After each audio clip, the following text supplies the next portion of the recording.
Sunday, February 19th. No food for 2 days now. Everyone's getting tired and irritable. No one has actually said they blame me, but I can see it in their eyes. We told you it was a stupid idea. We told you! Yesterday, the punishment continued with 3 hours of deafening noise. I don't know what it was.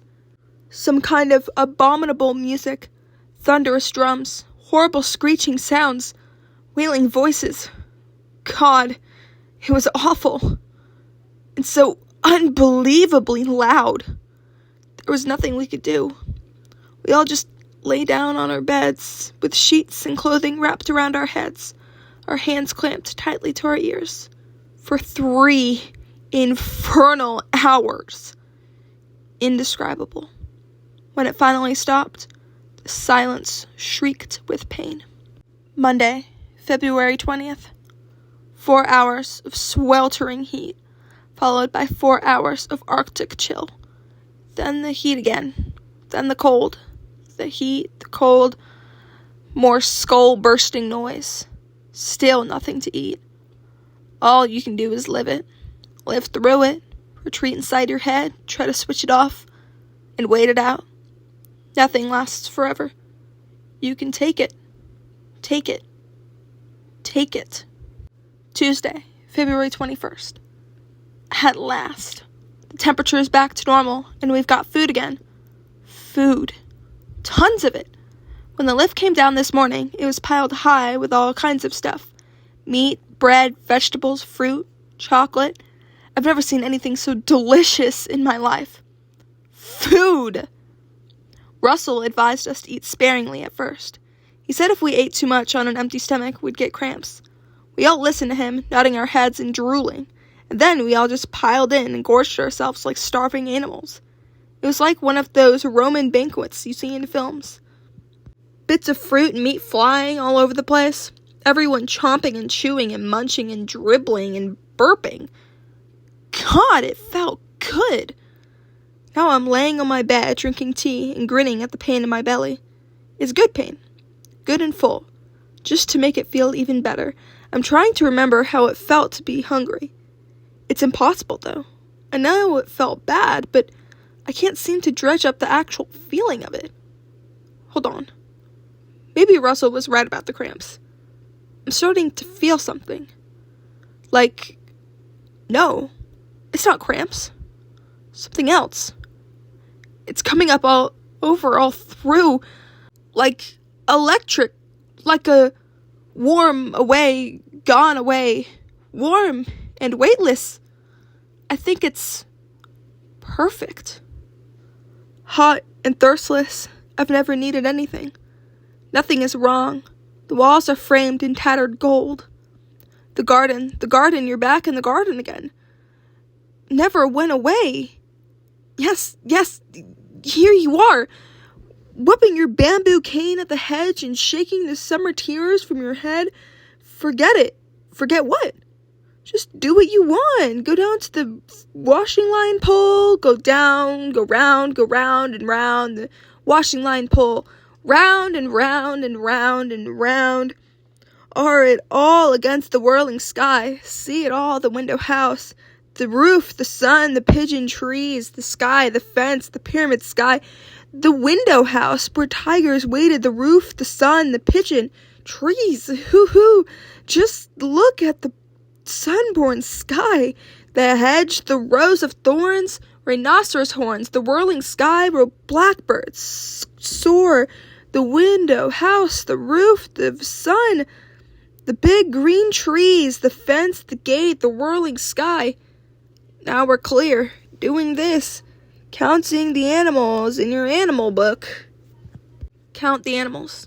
How many animals? Count your fingers. Slow worm, of course, he's in the book. Slow worm, rhinoceros, tiger, lion, slug, fox, bear, pigeon, dog, bear. No, rhinoceros, tiger, lion, slug, fox, bear, pigeon, dog. Is a slug an animal? Slug, dog, slug. Glug. A slug's a whale in a jam jar. Elephant, whale, insect, mouse. What's the funny thing? Weasel, cow, badger, fox. No, flop-eared rabbit weasel. Daddy's a joke. How do you know? No, what's the difference between a weasel and a stoat? A weasel's weaselly, recognized, and a stoat is totally different. Daddy tells rhymes. Budgies are bigger than grizzly bears, and crabs are covered in fleas. And parrots eat people, and tigers eat pears. And bees make honey from cheese. And the other one, the one with the buffaloes round and round and round and round. Buffaloes are hard to please. They don't like mice, and they don't like peas. They only like to eat big things, like mountain lions and eagle wings. But bumblebees, on the other hand, eat tiny things, like ants and sand. And a million bee meals are so small. A baby buffalo could eat them all. And the one with the zebra, no, can't remember. So, fingers, slow worm rhino, rhinoceros, tiger lion, slug dog, fox bear, pigeon dog, elephant, whale, insect, mouse, weasel, cow-adger, fox, rabbit, stoat, budger, flea crab, parrot people, bee, buffalo, bear, eagerly round and round and round and round and round and round. Drink your orange, plastic worm in the August sun. The washing line pole is cold as lead, good for swinging on round and round. The rope line ways to a rhythm.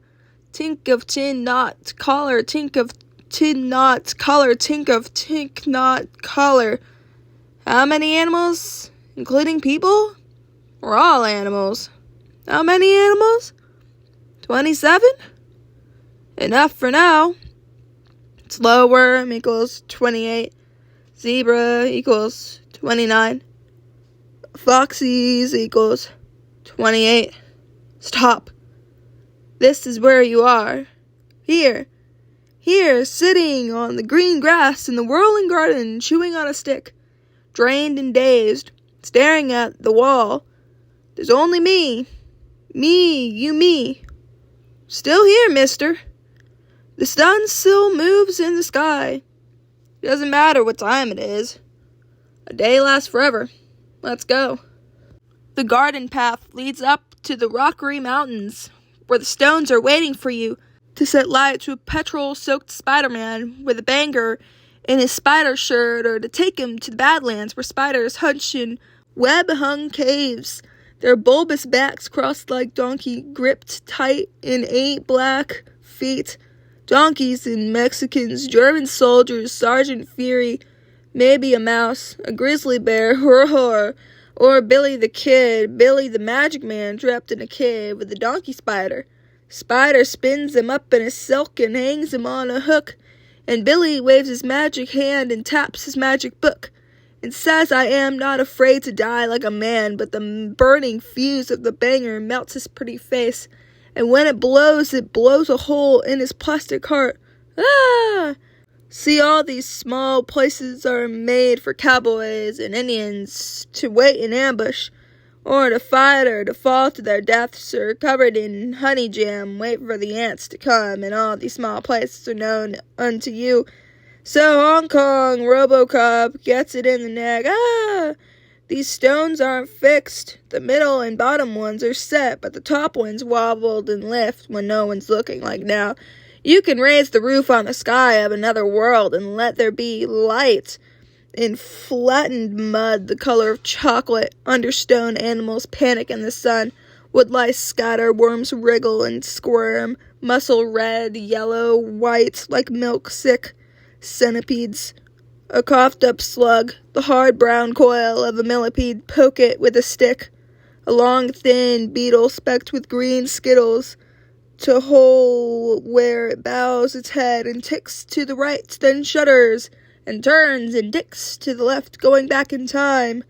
Adjust your grip on the rock and look closer. See the slickness of the mud and run of the mystery trails. The beetle hole is rimmed inside with a pale white glow of tiny eggs. Not quite white, they have the color of the underground, or dead things. And you know that if you put them in an empty matchbox, To see what happens, they'll shrivel up to nothing. You know it. And now you hear your mother's voice. Linus. A long way away. Where are you? I'm here. Later. 1,000,000 years later. My head hurts. I feel sick. The food was drugged. He drugged the food. I don't know what he put in it. Something weird. Christ, I've never felt so weird in my life. Not bad weird exactly, but not good weird either. Just weird. Different planet weird. It was like I was someone else for a while. Somewhere in something else. I can't think about it now. I have to sleep. Wednesday, February 22nd. Okay, we've had a meeting. We had to get together again. We're all losing it. We need to recuperate, to console and comfort ourselves. Shit, we need something. Looking around the table, all I could see were dying faces. Jenny, poor kid, she can hardly speak. She sicked up most of the drugged food, so she didn't suffer too much. But she suffered enough. Sick people had dreams, the noise, the heat, the cold. She can't deal with all that. She's just a kid, for Christ's sake. It's too much. I wrote a note this morning. I got a sheet of paper from the leaflet holder on the wall and wrote, "Why don't you let Jenny go? Please? Just this one thing. Let her go. I'll pay for it if that's what you want. I'll do anything. Tell me what you want me to do and I'll do it. Just let her go. Please." I knew it was pointless. A waste of time. But I did it anyways. Anya's just about had it. She's starting to look like one of those crazy women you see on the street. The ones who carry all their belongings in plastic bags and shout at cars. Her face is empty and mad. Bird keeps staring at everybody like he wants to kill them. Russell's getting sicker by the day. He can't speak properly. His speech is slurred and his face is dulled with pain. Fred, though. Fred looks pretty strong. Hard and scary. Stony. I suppose he's used to it. Pain is nothing to him. It bounces off his head like raindrops off a rock. And me? Well, I only know my face from the inside. I feel skinny and hard and raw with hurt. So there we all were, 6 dying faces sitting round the table, waiting for someone to speak. The silence was driving me mad. "Come on," I said eventually. "We've got to do something. We can't go on like this. It's killing us." Bert laughed. "Yeah, right. Good idea. Do something." "Linus is right," mumbled Anya. Bird gave her a cold stare. "You think so?" Anya lowered her eyes. Bird shook his head. "The last time we tried doing something, it didn't work out too well, did it?" He looked at me. "If we hadn't done anything then, we wouldn't be suffering now." "What do you want me to do?" I said. "You want me to apologize? Okay, I apologize. I'm sorry I tried to get us out of here. Please forgive me." Bird rolled his eyes. "I really hate that bastard. It's not just him, though he's bad enough. It's everything he represents. Commuter man, suit man, businessman, always moaning and whinging about something, never satisfied. The train's late, it's too cold, I'm so tired.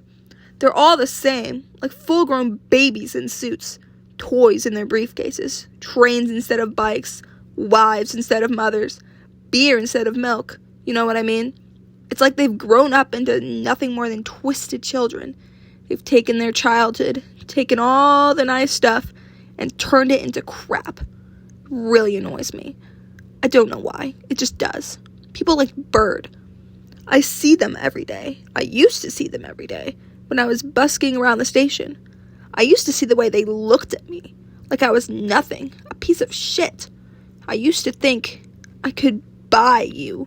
I could buy everything you own 40 times over, so don't look at me like that. And I think that's what sickened me the most. I hate the way they turned me into one of them. Back to the table. So Bird's rolling his eyes at me, giving me that piece of shit look, and it's really starting to annoy me. I'm about to say something to him when Jenny tugs at my hand and whispers something in my ear. "What?" I say. Tell him you're sorry, she whispers. I just did. No, not Bird. She glances upwards. Him, the man upstairs. I look at her. Sorry? That's what he wants. Bird leans across the table. What's she saying? I ignore him. I can't stop smiling at Jenny. Hey, says Bird, slapping his hands on the table. I glare at him. His face is ugly and red. He says, You yapping to your girlfriend or talking to me? I lean across the table and punch him in the head. Meeting adjourned. I've done what Jenny suggested. I've apologized to the man upstairs. I wrote another note. It wasn't hard. It's easy for me to say sorry, especially when you don't mean it. Please forgive me for trying to escape, I wrote. I promise I won't do it again, and I'm sorry for all the trouble I've caused.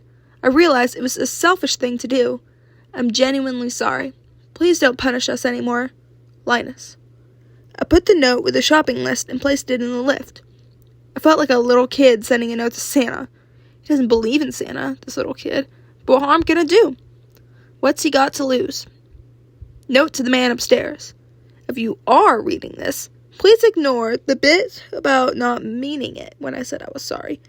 I am sorry. Really, I was only pretending when I said I didn't mean it.